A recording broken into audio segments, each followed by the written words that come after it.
अस्सलामुअलैकुम बच्चों, class 6 subject Urdu topic हमारे सरसब्ज़ जंगल। अच्छा त्रीम पैरा पढ़ुन आज। जंगल ऐसी दौलत हैं जिसकी इंसान को हमेशा ज़रूरत रहती है। बेशुमार फ़ायदे की वजह से जंगल को सब्ज़ सोना भी कहते हैं। हमें चाहिए कि हम इस दौलत का सही तरीके से इस्तेमाल करें। जंगलात के बेज़रिए कटाव से हमारे लिए मुख्तलिफ किस्म के मसले पैदा हुए हैं। जंगली जानवरों की बहुत बाश पर नहायत बुरा असर पड़ा है। बेतहाशा कटाव की वजह से कुछ जानवर अब नायाब हो रहे हैं। मौसमों के तग़य्युर व तब्दील में गैर यकीनी सूरत हाल पैदा हुई है। बेवक्त बर्फ़बारी हुई होती है। गर्मियों में दर्ज हरारत काफ़ी बढ़ जाता है। कई इलाकों में सूख पड़ता है और फसलों को नुकसान पहुंचाता है। हमें चाहिए कि हम जंगलात का भरपूर तहफ़्फ़ुज़ करें और इस तरह अपने और अपनी आइंदा नस्लों के लिए मसाइल पैदा न करें।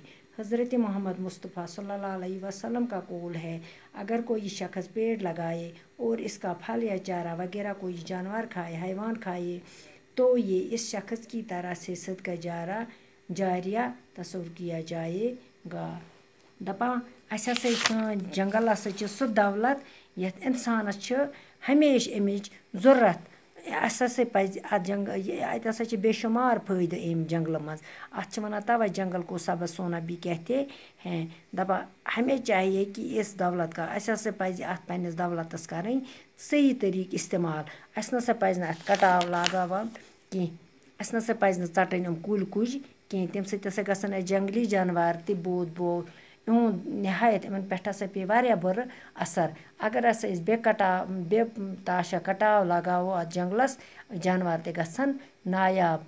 मौसमन हुंद तग़य्युर व तब्दील तसा गछि सूरत हाल पैदा हुई है। तो यह चेंज गछि, मौसम त गछि चेंज। बर्फ़बारी अत पे बेवक्त बर्फ़बारी हुई है। बेवक्त से पे बर्फ़बारी होती है। गर्मियों में दर्ज हरारत काफ़ी बढ़ जाता है। गर्मियों में से बढ़ दर्ज हरारत वारिया कहीं इलाका से हखन और फसलों को नुकसान पहुंचाता है। फसलन वाते नुकसान। हमें चाहिए कि हम जंगलों का भरपूर तहफ़्फ़ुज़ करें। अस पज़ पन्नन जंगलन रच करें। पन्नन इन वालन नस्लन तिहंद खतर पजन अस मसल पैदा करें कि हज़रत मोहम्मद मुस्तफ़ा सल्लल्लाहु अलैहि वसल्लम तसुंद कौल तम वोनमुत, अगर